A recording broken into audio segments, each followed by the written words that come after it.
Dear students, welcome to our YouTube channel Vidya for Success. In this video, we will be studying CET concept on the lesson Unit of Life and Cell Cycle and Cell Division.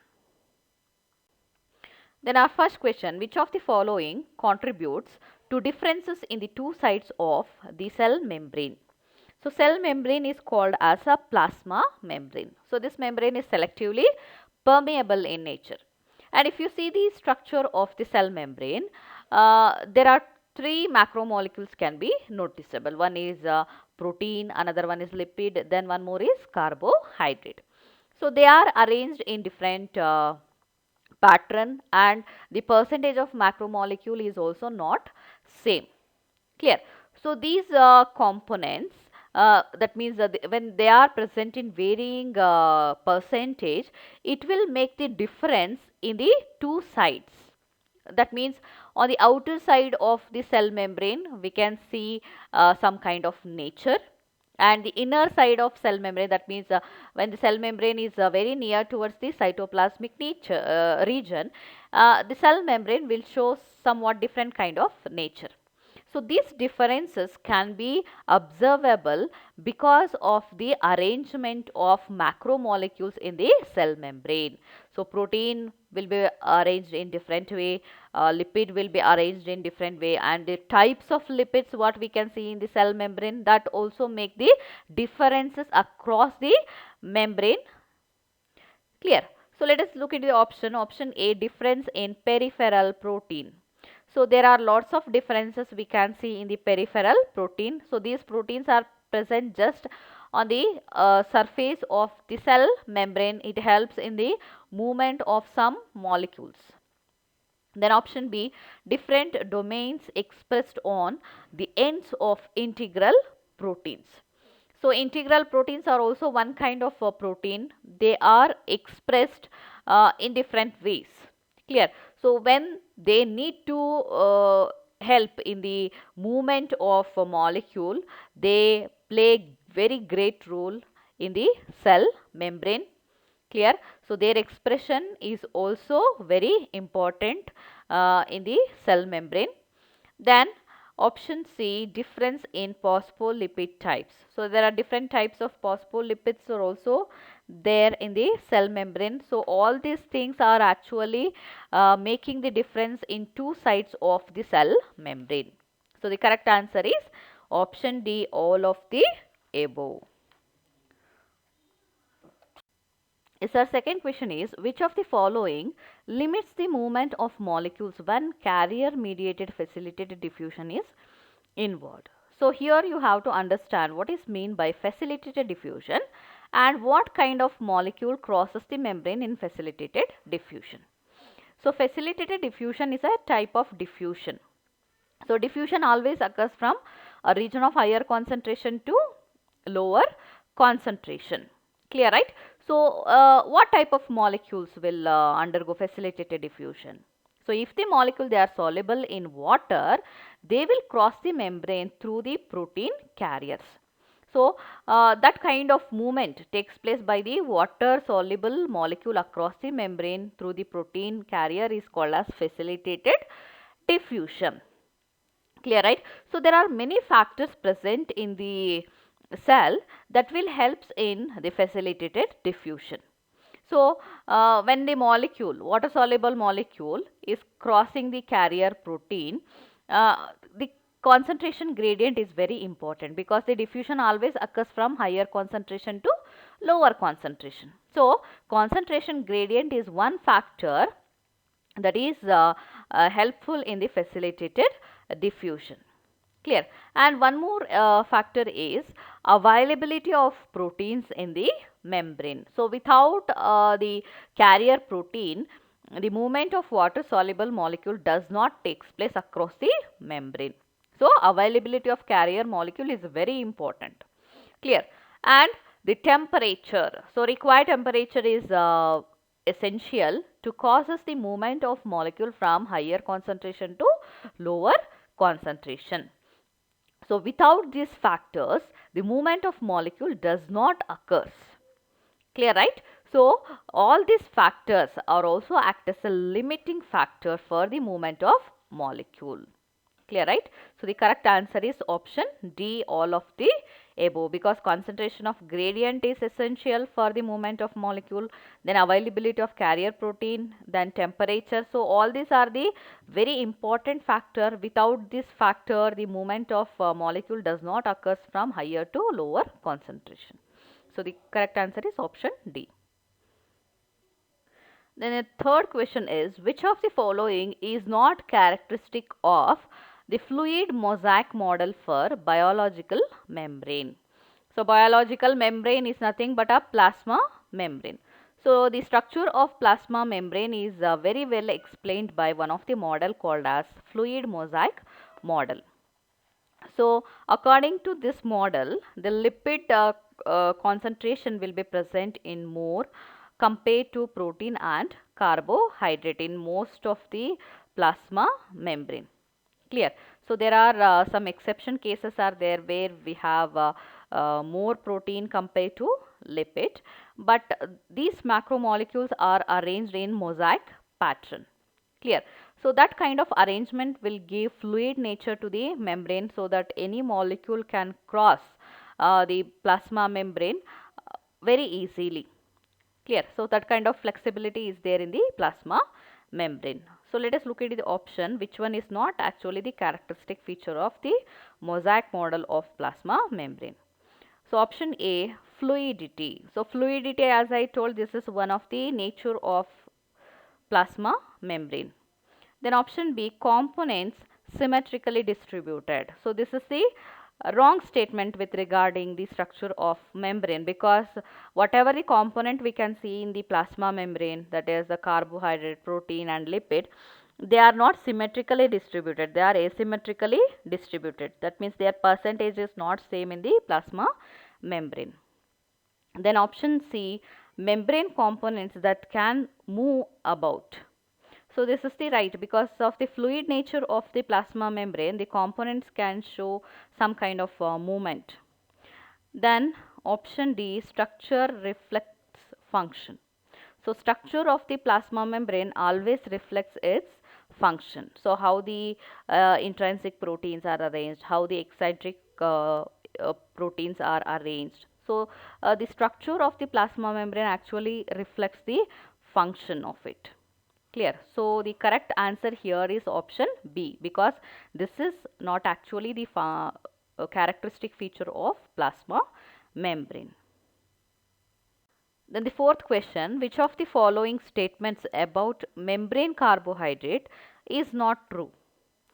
So the plasma membrane will be having carbohydrate, but the percentage of carbohydrate is less compared to lipid and protein. So how they are arranged? So carbohydrates are actually arranged on the outer surface of plasma membrane. So because they need to more contact with the outer environment, so because of that the carbohydrates are present towards the outer region of the plasma membrane, not towards the inner region. That means towards the cytoplasmic region carbohydrate will not be present. Instead of that, that will be present on the outer region of plasma membrane. And we can see two different types of carbohydrate. So some of the carbohydrates, they are get attached with the lipids, they are called as glycolipids, and some they are get attached with the proteins, they are called as glycoproteins. Clear. So they are diverse in their arrangement and they are diverse in their function. Clear, right? So these are the few characteristic feature what we can see in the carbohydrate of plasma membrane. So let us look into the option. Option A, they are either glycoproteins or glycolipids. So this is actually the nature of that means the kind of carbohydrate can be seen in the membrane. So which of the carbohydrate they are attached with the protein, they are called as glycoproteins. Some are attached with the lipids, they are called as glycolipids. Then option B, they are very diverse. So diverse type of carbohydrates can be seen on the surface of plasma membrane. Then option C, they are attached to either side of membrane. So this is the false statement. Clear, because carbohydrate is not attached towards the inner region, they are attached towards the outer region of the membrane. So this is the false statement. Then option D, they are all peripheral to the membrane. So this is the right one. Peripheral is nothing but what? Outside. Clear. So they are present towards the outside of plasma membrane. So the correct answer here is option C. Then our fifth question, which of the following is not a ligand? So what is the meaning of ligand? So ligand is an extracellular molecule that usually binds to the membrane receptor proteins. Clear, they are not present in the cytoplasmic region. So they are present on the outer region of the cell, so that they are called as extracellular molecule. So among the option we have to select which one is not a ligand. So option A, hormones such as insulin. So hormone is not present within the cell because it is a kind of protein. It will bind to the receptors present on the surface of cell, so that it is a extracellular molecule. So it is not you could not consider the insulin is not a ligand because it is a kind of ligand. Then option B, G protein. So G protein is present within the cytoplasmic region. So it is called as a membrane protein that can move within the membrane to effect change. Clear. So for causing some of the physiological function, it will crosses the membrane. So because of that, G protein is not considered as a ligand. Then option C, antibody. So antibody is also a extracellular molecule that will bind to the receptor protein, so that it is a ligand. Then option D, growth factors. So growth factors are also extracellular molecules. They are also considered as a ligand. So among the four options, so G proteins are not actually ligands. Then the sixth question, which of the following is present in both prokaryotes and eukaryotes? So prokaryotes and eukaryotes will be having lots of differences. So the cell what we have in prokaryotes is prokaryotic cell, and it is a primitive, and eukaryotes will be having eukaryotic cell, and it is advanced compared to prokaryotic cell.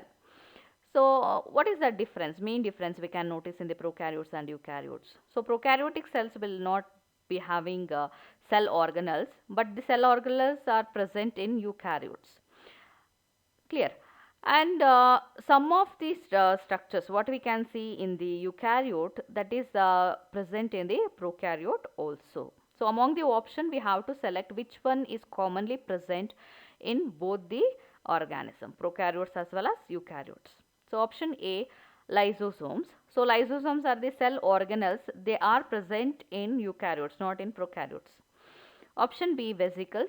So vesicles are also membrane bound. They are the cell organelles. They are not present in prokaryotes. Then option C, chloroplast. So chloroplast is also a membrane bound cell organelle. It is not present in prokaryotes. Then option D, plasma membrane. So plasma membrane is a selectively permeable membrane. It is present both in prokaryotes and eukaryotes. So here the correct answer is option D, because the plasma membrane is commonly present in both kinds of organisms. Then the next question, according to the fluid mosaic model of the cell membrane. So option A, proteins are rigidly fixed in the phospholipids bilayer. So lipid is actually present in two layers in the plasma membrane. So this will be showing quasi-fluid nature. So because of the quasi-fluid nature, the protein can rotate in the plasma membrane whenever it need to send the molecule in and out. So that protein is not rigidly fixed. It is showing the flexible movement in the in the plasma membrane because of the quasi-fluid nature of the lipid bilayer. Then option B, the most common type of molecules in the membrane are proteins. Clear. Membrane will be having lipids and proteins as well as carbohydrate. We could not say that most common type of molecule is protein, because depending on the kind of cell organelle, the percentage of protein, carbohydrate and lipid will be get changes. Then option C, the basic membrane structure results from the way in which protein interact with molecule. So the structure of the plasma membrane is not only depends on the protein, it is depends on the lipid as well as carbohydrate, because all these together functions in the plasma membrane. Clear. Then option D, the membrane is a highly mobile mixture of phospholipids and protein. So this is the correct statement, because the membrane is highly mobile in nature and it will be having lipids and proteins. So we can consider it as a mixture of phospholipids and proteins. So the correct answer is option D.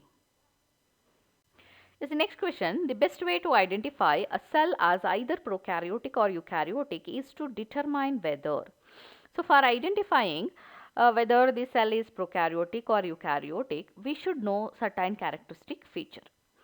So one of the common characteristic feature is prokaryotic cell does not consist of cell organelle. Eukaryotic cell will be having cell organelle. Clear. So this is the main difference what we can notice in prokaryotes and eukaryotes. So let us look at the option. Option A, it came from a single celled or multicellular organism. So based on whether it is come from a single cell or multicellular organism, we could not be able to identify the cell as prokaryotic or eukaryotic. Clear. Then option B, it has a nucleus. So based on the presence or absence of nucleus, we can identify whether the cell is prokaryotic or eukaryotic. Clear, because the nucleus is a membrane bound cell organelle. So that membrane bound cell organelle is present in eukaryote, that is absent in prokaryote. So prokaryote will be having nucleoid, not nucleus. Nucleoid is nothing but the genetic material will be devoid of membrane. Nuclear membrane will be absent in prokaryote. So that B is the correct answer. Then option C, it has a plasma membrane. So we have seen plasma membrane is commonly present in prokaryotes as well as eukaryotes. Then option D, it has a cytosol. So based on the cytosol presence or absence, it is not possible to identify the prokaryotes, because prokaryotes does not consist of cytosol. Clear. So the correct answer here is option B. Then the ninth question, which structure perform the function of mitochondria in bacteria? So bacteria is a prokaryotic organism. It does not consist of any cell organelles. Clear, because the mitochondria is a cell organelle, membrane bound cell organelle. It helps in aerobic respiration and also it store the energy in the form of ATP. So in the prokaryote we are not having mitochondria. So instead of that, some of the other structure in this organism helps to perform the basic function what is performing by mitochondria in eukaryotes. Clear. So let us look into the option. Option A, nucleoid. So nucleoid is the region where we can see the genetic material. So nucleoid is nothing but a divide of nuclear membrane. So genetic material does not consist of any nuclear membrane. So this does not helps in the respiration or whatever may be the function performing by the mitochondria. Clear. Then option B, ribosomes. So ribosomes helps in the synthesis of protein. Clear. So they are not actually performing the function of mitochondria in bacteria. Then option C, cell wall. So cell wall is protective in function. In the bacteria it is actually giving the complete protection to the bacteria. Clear. Then option D, mesosomes. So what is the meaning of mesosomes? So mesosomes are the infoldings of plasma membrane. So they are performing multiple function in the bacteria. They helps in secretion and also they helps in respiration. Clear. And also they helps that means they play major role during the time of cell division.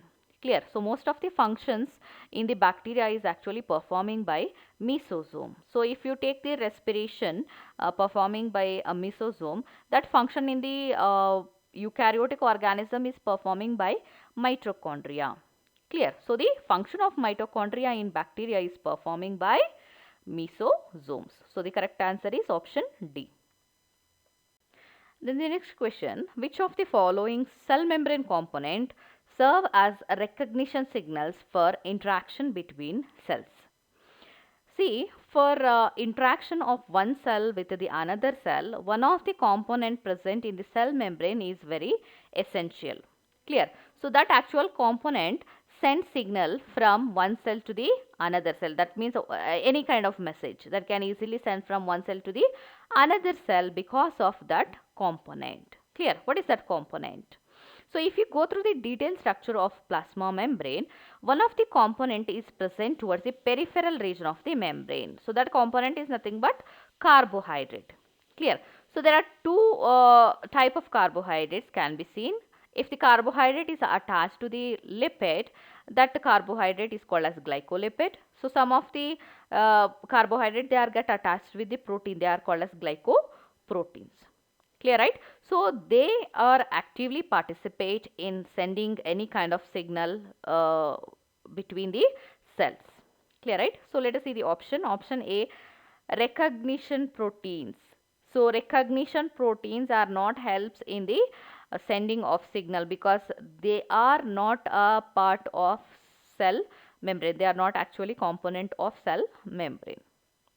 Then option B, glycolipids or glycoproteins. As I told, the that means carbohydrates, they are one component, they helps in sending any kind of signal between the cell because always the carbohydrate is present towards the peripheral, that means outer region of the membrane. So, the correct answer is option B. Then option C, phospholipids. So, phospholipids, they are the types of lipids. Clear? They are not actually carbohydrates. Then option D, integral proteins. So, integral proteins are the types of proteins. They helps in the movement of molecules. Clear, right? So, the correct answer for this is option B, glycolipids and glycoproteins.